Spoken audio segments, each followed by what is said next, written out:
Bien-aimé dans le Seigneur, comme je l'ai dit tout à l'heure, j'aimerais parler de la sémence et de l'enrichissement. Une question qui m'a été posée par un fils et j'ai jugé utile, comme je vous l'ai expliqué, de faire un partage ici. Et j'ai la conviction que cela peut bénir quelqu'un d'autre parce qu'il y a peut-être des gens qui se posent les mêmes questions. J'aimerais d'abord dire à quelqu'un euh, que la richesse vient de Dieu. Dieu est l'auteur de la richesse. De toute façon, vous le savez, Dieu est l'auteur de tout ce qui existe. Il est l'auteur de la richesse. Donc, il y a une confusion dans le milieu chrétien qui pousse les gens à croire que la richesse est une chose, est une mauvaise chose. Et la Bible ne dit pas ça. La Bible nous enseigne que la richesse vient de Dieu et que Dieu octroie même la richesse à certaines personnes, en fait. Lorsque vous lisez l'histoire de Salomon, vous allez constater que Salomon n'a pas demandé la richesse à Dieu. Il a fait une prière pour demander à Dieu de lui donner un cœur intelligent et de lui donner de la sagesse, mais que Dieu va lui donner, en plus de ce qu'il a demandé, Dieu va lui donner la richesse. Il va le rendre plus riche qu'aucun autre avant lui et plus riche qu'aucun autre après lui. Donc vous voyez que la richesse vient de Dieu. Dieu en est l'auteur. Donc, cependant, il y a une autre confusion qui se fait dans l'Église à propos de la richesse.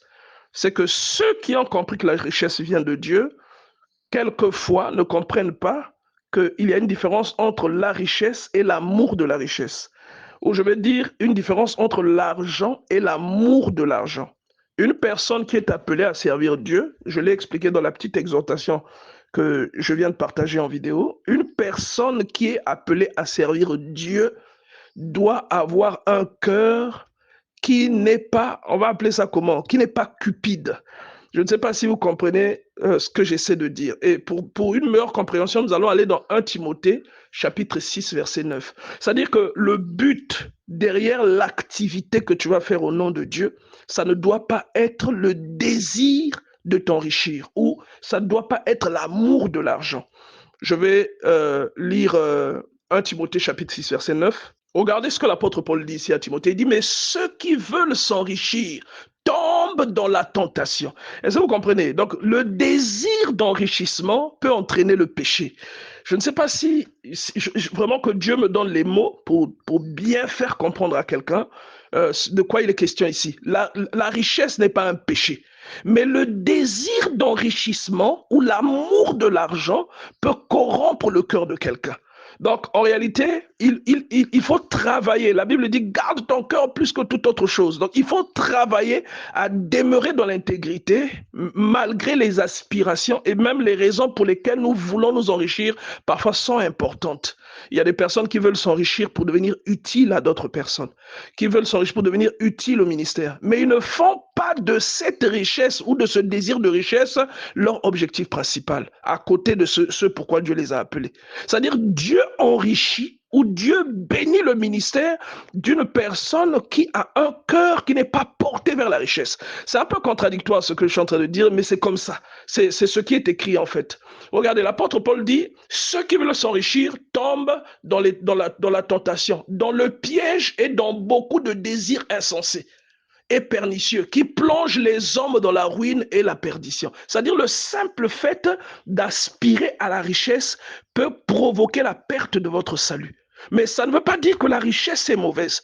C'est pourquoi, en réalité, il faut prier Dieu pour avoir un cœur préparé lorsque Dieu vous enrichit ou lorsque Dieu emmène une bénédiction dans votre vie. Il faut avoir un cœur préparé, un cœur humble. Il y a des personnes qui demandent la richesse à Dieu, mais qui n'ont pas le cœur qu'il faut. C'est-à-dire que si Dieu exauçait leur prière, cette richesse deviendrait la cause de leur mort. Cette richesse deviendrait la cause pour laquelle ils tourneraient le dos à Dieu. Ce n'est pas que ces gens-là ont envie dans leur cœur de tourner le dos à Dieu, mais la richesse peut pousser ces gens vers des femmes. La richesse peut pousser ces gens vers la vanité. Vous allez voir des pasteurs qui font le travaillement sur quelqu'un. Vous voyez très bien que même si ce n'est écrit nulle part, mais vous voyez que c'est un acte qui n'est pas normal. Je ne sais pas si vous comprenez ça. La richesse peut provoquer l'orgueil. Donc, si vous n'avez pas un cœur préparé, ou si vous en faites votre cible principale derrière ce que vous faites pour Dieu, Dieu combattra votre progression. Et regardez ensuite ce qu'il dit au verset 10, il dit, car l'amour de l'argent est une racine de tous les maux. Donc ici, Dieu, qu'est-ce qu'il pointe? Il ne pointe pas le fait d'avoir de l'argent, mais il pointe l'amour qu'on a pour l'argent. L'amour pour l'argent peut vous faire du porte-porte, parce que vous aimez l'argent. Parce que vous aimez l'argent, vous pouvez tromper votre mari. Parce que vous aimez l'argent, vous êtes l'homme, vous allez coucher avec un autre homme à cause de l'argent. Donc l'amour de l'argent, c'est comme un être humain que l'on nourrit et qui grandit. Donc, un être humain, votre bébé, la part de nourriture que votre bébé mange aujourd'hui, ce n'est pas la part de nourriture que votre enfant adolescent mange. Ce n'est pas la part de nourriture que votre enfant adulte mange. Donc plus un enfant grandit, plus sa consommation s'accroît.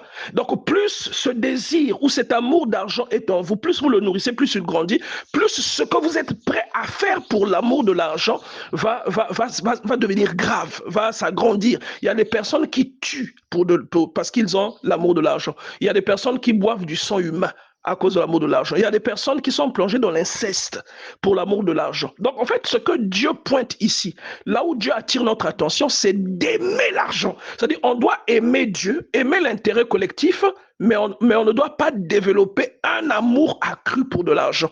On doit plutôt prendre l'argent comme un instrument que Dieu nous donne et qui peut nous permettre d'aider, d'assister, de nous épanouir, de vivre d'une manière conviviale, de vivre. Je ne sais pas si vous voyez ça, mais attention au fait que l'argent prenne la première partie de notre cœur. C'est pourquoi Dieu combat beaucoup de personnes qui le servent dans le but de devenir riches. Dieu combat beaucoup de personnes qui le servent dans le but d'avoir une voiture. Dieu combat beaucoup de personnes qui le servent dans le but d'avoir une grande maison. Ça, c'est servir Dieu avec une mentalité qui n'est pas de Dieu. C'est servir Dieu avec des motivations qui sont erronées. On sait, regardez, l'exemple que je vous ai pris au début de ce qui s'est passé entre Dieu et Salomon. Lorsque Salomon a offert les 1000 holocaustes à Gabaon, son but à lui, Salomon, ce n'était pas que Dieu l'enrichisse. Ce n'était pas ça. Il avait un cœur qui aimait Dieu. Il voulait célébrer Dieu. Il voulait adorer Dieu. C'est-à-dire, il voulait manifester son amour et sa passion pour Dieu. C'était ça. Et il ne savait pas que dans la nuit, Dieu lui apparaîtrait. Il ne le savait pas. Mais finalement, dans la nuit, Dieu lui est apparu. Il lui a dit, demande-moi ce que tu veux. Et Salomon a demandé à Dieu un cœur intelligent. Il lui a demandé la sagesse. Pourquoi? Pour quel motif? Pour l'intérêt général, pour pouvoir bien juger, pouvoir bien conduire le peuple. Est-ce que vous comprenez? Et Dieu lui a dit, tu n'as demandé ni richesse, ni longue vie, ni la victoire sur tes ennemis. Mais donc, en plus de ce que tu as demandé, moi, je vais te donner ça. Vous comprenez? Donc, vous voyez qu'en lui, il n'y avait pas comme premier intérêt l'amour ou l'attraction de l'argent. Donc, il dit, car l'amour de l'argent est une racine de tous les maux et quelques-uns en étant possédés. C'est-à-dire, quelques-uns étant possédés de cet esprit d'aimer l'argent ou de courir après l'argent. En fait, qu'est-ce qui leur est arrivé? Donc, quelques-uns, en étant possédés, se sont égarés loin de la foi. Donc, tu confonds maintenant tes objectifs. Tu confonds maintenant la priorité ou ce à quoi Dieu t'a appelé. Tu confonds tes cibles. Au lieu de rechercher le salut des âmes, au lieu de rechercher ton salut et ta progression, tu vas te focaliser sur de l'argent. C'est là où vous voyez dans l'église, par exemple, des personnes commençant à donner des fausses prophéties, commençant à introduire des fétiches afin que les gens manifestent des choses qui épatent. C'est-à-dire, les gens commencent à tomber, dès qu'ils te touchent, tu tombes, tu commences à danser. Il y a des gens qui, il a un ballon de football, ils dribblent et puis les fidèles tombent. Donc, ces choses-là, c'est à cause de l'amour de l'argent. Parce que ce que ces gens-là recherchent, c'est la popularité. Ce que ces personnes-là recherchent, c'est la popularité. Donc, même si cette personne prie ou sert Dieu, vous voyez que la personne sert Dieu, mais que vous voyez le désir de la popularité, le désir de l'argent dans cette personne. Au bout d'un certain temps, les besoins de consommation de ce désir vont s'accroître et cette personne ira jusqu'à corrompre gravement son âme, jusqu'à corrompre terriblement son intégrité. Vous comprenez? Donc il dit ici, il dit pour toi, homme de Dieu. Donc là, il parle à quelqu'un qui est appelé par Dieu. Il dit pour toi, homme de Dieu, fuis ces choses. Regarde. Il y a beaucoup de personnes que vous voyez là, les Tibi, Joshua, beaucoup de serviteurs de Dieu, j'ai pas envie de citer, je peux pas citer tous leurs noms, même des petits serviteurs de Dieu qui expérimentent la prospérité. Ils l'expérimentent parce qu'ils aiment Dieu et le servent d'un cœur sincère et non parce qu'ils courent après l'argent. C'est-à-dire qu'ils aiment Dieu. Dieu est le rémunérateur de ceux qui le cherchent. Ils aiment Dieu, ils vont après lui et Dieu prend soin de leur passion. La Bible dit recherchez premièrement le royaume de Dieu et sa justice et tout le reste vous sera donné par la suite. Celui qui s'occupe des affaires de Dieu, Dieu commence à s'occuper de ce qui le concerne. C'est-à-dire si vous occupez des affaires de Dieu avec passion, Dieu va vous parcourir, vous avez la volonté, vous allez même à pied quelque part pour aller faire un service. Qu'est-ce que Dieu va faire? Dieu va ouvrir une porte pour vous donner une voiture. Ce n'est pas parce que vous avez désiré la voiture. Est-ce que vous comprenez? Sinon, tout ce que vous faites, vous le ferez parce que vous désirez la voiture.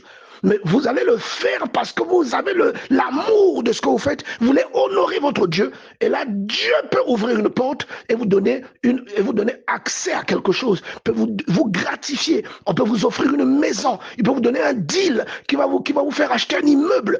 Mais ce n'est pas parce que vous désirez ces choses. Même si vous aspirez à vous mettre à l'abri financièrement, mais ce n'est pas parce que vous désirez ces choses et que vous courez après ces choses. Vous comprenez ça? Donc il dit à Timothée, fuis ces choses. Ça c'est de 1. Il dit, mais toi, homme de Dieu, fuis ces choses et recherche la justice. Donc sois juste. Même quand c'est ton frère qui fait du mal à un étranger, tu dois connaître ton frère. Sois juste, aie un cœur juste. Sois juste. Ça c'est de 1. Deuxièmement, donc il dit, recherche la justice. Deuxièmement, la piété. Recherche la piété. C'est-à-dire, sois pieux. Mène une vie pieuse. Une vie de crainte de Dieu. Ça, ce sont tes priorités. Donc il dit, toi, homme de Dieu, recherche la justice, la piété, la foi, la charité. Tu dois avoir la compassion plus qu'autre chose. Ce sont tes chevals de bataille. La compassion doit être la première chose qui t'anime et qui te conduit avec la foi, la justice et la charité. Et la piété. Est-ce que vous comprenez ça? Et la charité aussi. Donc il dit recherche la justice, la piété, la foi, la charité, la patience et la douceur. Ça, ce sont les choses qui doivent te caractériser. En fait, ces choses-là sont comme la clé de ce que les païens cherchent. Mais toi, tu ne recherches pas ce que les païens cherchent, tu recherches ces choses, elles viennent en toi, elles ouvrent des portes qui vont emmener le bonheur, la prospérité dans ta vie. Est-ce que vous comprenez ça? Donc je vais récapituler en disant qu'une personne qui sert Dieu pour s'enrichir est une personne qui sert Dieu avec des mauvais motifs. Et qu'une personne qui sert Dieu avec l'intérêt, c'est comme l'exhortation vidéo que je vous ai partagée. On ne sert pas Dieu pour s'enrichir, on ne sert pas Dieu pour devenir populaire, on ne sert pas Dieu pour devenir célèbre. Autrement, si vous commencez votre ministère avec cette base, Dieu va se dresser contre vous. Surtout quand vous avez réellement la chose de Dieu. Les escrocs, les personnes qui ne sont pas appelées ou qui doivent conduire les gens à la perdition, ils vont évoluer dans ce domaine. Mais vous avez réellement quelque chose de Dieu. Dieu combattra votre ministère si vous allez dans ce sens. Il dit, combat le bon combat de la foi. Saisis la vie éternelle à laquelle tu as été appelé, pour laquelle tu as fait une belle confession en présence d'un grand nombre de témoins. Donc, on doit être fidèle, on doit savoir distinguer. On doit être fidèle à ce pourquoi Dieu nous a introduits sur la terre. Vous allez voir que Jésus est venu pour une chose, il n'a pas couru après la richesse. Il vivait avec suffisance. Dieu déployait tout ce qui était nécessaire pour que Jésus ne manque de rien. Mais il n'a pas couru après la gloire. La Bible dit qu'il vint pour l'enlever afin de le faire roi. Mais il s'éloigna d'eux. Donc, c'est quelqu'un, il connaît ses objectifs. Il sait pourquoi il est là. Il sait qu'il n'est pas là pour devenir roi physiquement. Mais il est là pour suivre un cahier de charge. Dieu envoie quelqu'un sur la terre avec un cahier de charge bien précis. Est-ce que vous comprenez? Maintenant, tout ce qui va venir, ce sont on va appeler ça comment? C'est un peu comme des compléments, comme des ingrédients qui vont assaisonner ton témoignage. Mais toi, ton objectif ou ton cœur ne doit pas être porté vers ces choses-là, premièrement. Ça doit être porté vers l'œuvre de Dieu. Et ensuite, Dieu qui sait composer ses serviteurs, qu'est-ce qu'il fait? Il va les élever. Lorsque Gédéon a commencé à faire ce que Dieu lui disait, il ne le faisait pas pour devenir juge. Il ne le faisait pas pour devenir juge. Mais regardez, à la fin, il est devenu juge. Est-ce que vous comprenez ça? Lorsque Jephthé est venu aider le peuple d'Israël pour faire la guerre au fils d'Amon, il n'est pas venu là pour devenir juge. Mais c'est parce qu'il a fait ça que sa valeur s'est accrue et tous les avantages liés à ce à quoi Dieu l'a appelé sont venus dans sa vie. Vous comprenez? Donc on doit apprendre à faire cette nuance. On doit apprendre à faire cette nuance. Et parfois, la raison pour laquelle beaucoup de ministères n'avancent pas, attention, en parlant d'avancement, je ne parle pas d'enrichissement, mais je parle du fait d'impacter même quelques personnes. La raison pour laquelle beaucoup de ministères sont creux, c'est parce qu'on se trompe d'objectif. Ou parce que le motif sur lequel on est debout pour faire ce que l'on fait est un motif faussé depuis le début. Donc Dieu, tant que tu n'as pas compris, c'est comme si tu es à l'école, tu es au CP, tu n'as pas compris, tu ne passes pas au CE1. Tu ne passes pas, tu ne fais que redoubler. Tu vois les autres continuent de progresser, ils se marient, ils commencent à avoir une petite maison, une petite voiture. Toi, tu es toujours là. Parce que l'objectif ou le cœur est attiré par des choses qui sont faussées depuis le début. Nous devons servir Dieu avec notre cœur, nous devons aimer Dieu. C'est ça le principal, parce que l'amour qu'on a pour Dieu attire tout le reste. Donc, quand on fait même une sémence dans une œuvre, on ne va pas faire la sémence dans le but de recevoir quelque chose. C'est pourquoi le Seigneur Jésus dit que lorsque ta main gauche donne, la droite ne doit pas savoir ce que la gauche fait. C'est-à-dire, quand tu sèmes, tu ne dois pas s'aimer en attendant quelque chose. Et pourquoi? Et c'est pourquoi j'avais prêché un message qui s'appelle la durée de la récolte ou la durée de la moisson. Lorsqu'on sème, il n'y a que Dieu qui sait quand est-ce que ça va pousser. Il n'y a que Dieu qui sait quand est-ce que ça va germer. Pourquoi? C'est pour tester la foi, pour tester la foi qui a un fond de teint, c'est-à-dire la foi qui n'est pas vraie. Si tu mets le dissolvant, le fond de teint s'enlève. Donc quelqu'un qui sème, par exemple, mais qui se dit dans 2-3 jours, dans 1 mois, dans 3 mois, je vais récolter, Dieu laisse, il emmène ça à 3 ans. Entre le jour où tu sèmes et la 3e année, tu t'es même fâché 1000 fois. J'avais sémé, Seigneur, justement parce qu'il veut te faire comprendre que tu n'as pas compris ce que tu fais. C'est pourquoi Dieu se réserve le droit de la durée de la sémence et le temps de la moisson lui appartient. Que Dieu vous bénisse, que Dieu se souvienne de vous, que Dieu vous donne un cœur intelligent, de façon à discerner. Regardez, même dans le livre de Matthieu chapitre 4, comment le diable a voulu tenter, comment le diable a tenté Jésus, comment le diable, quelle est la stratégie qu'il a utilisée? Il a utilisé la même stratégie. Cette stratégie, une personne qui a de l'amour pour l'argent va tomber dedans. Et ne vous dites pas qu'il n'y a que le Seigneur Jésus qui a été tenté comme ça. Beaucoup de serviteurs de Dieu avec du potentiel sont tentés de la même manière. C'est la tentation qui te pousse à corrompre ton âme. Le diable lui a dit, tu vois tous ces royaumes et toute cette gloire, elle m'a été donnée. Si tu m'adores, je te donne la gloire de ces royaumes-là. Est-ce que vous comprenez? C'est comme si le diable te dit, je vais t'élever. Est-ce que vous voyez ça? Donc là, quand quelqu'un a un cœur cupide, il va tomber dans ce piège. Et les gens pensent qu'adorer le diable, c'est seulement se mettre à genoux et dire « Ah, Satan, je t'adore ». Ce n'est pas ça, ce n'est pas que ça, adorer le diable.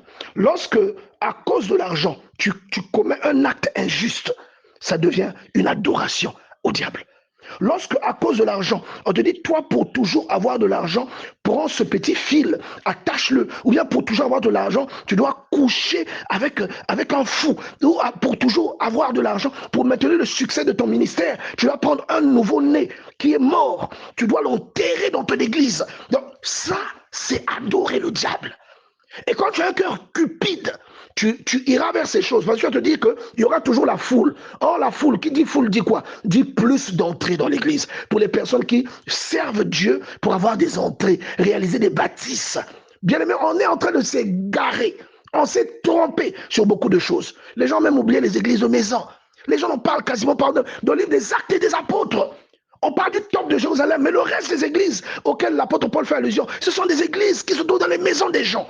Ce n'est pas pour dire qu'on doit forcément être dans cette configuration, mais je suis en train de dire que l'objectif premier que les apôtres recherchaient, ce n'était pas de bâtir des choses, mais c'était de bâtir des personnes. Ce n'était pas de courir après l'argent, mais c'était de courir après les âmes. Lorsque vous voyez Paul faire ses voyages missionnaires, aller jusqu'en prison à cause du salut des âmes, c'est parce qu'il connaissait ce sur quoi il était debout. Il savait que ce qu'il recherchait, ce n'était pas de l'argent, mais c'était Christ en nous. Est-ce que vous comprenez ça? Que Dieu t'aide, toi, jeune serviteur, que Dieu t'aide à discerner clairement ce pourquoi tu le sers. Tu risques de nourrir une frustration, Dieu va te démontrer que ta foi est une foi au pacotille. Ta foi a beaucoup de fond de teint. La réalité n'est pas celle que tu montres. Simplement pourquoi? Parce que il peut te laisser dans une situation, tu as un cœur rempli de désirs d'enrichissement, et ces désirs d'enrichissement-là vont t'égarer. Ils peuvent te pousser à te corrompre. Tu prêches bien, on peut te dire, viens coucher avec moi et je vais financer ton ministère. Une seule fois, viens coucher. Et tu vas te dire, je vais le faire, Dieu va me pardonner. Tu auras corrompu ton âme pour toujours. Que Dieu aide quelqu'un à ouvrir les yeux. Que Dieu aide quelqu'un à demeurer dans l'intégrité, dans l'appel que Dieu lui a confié.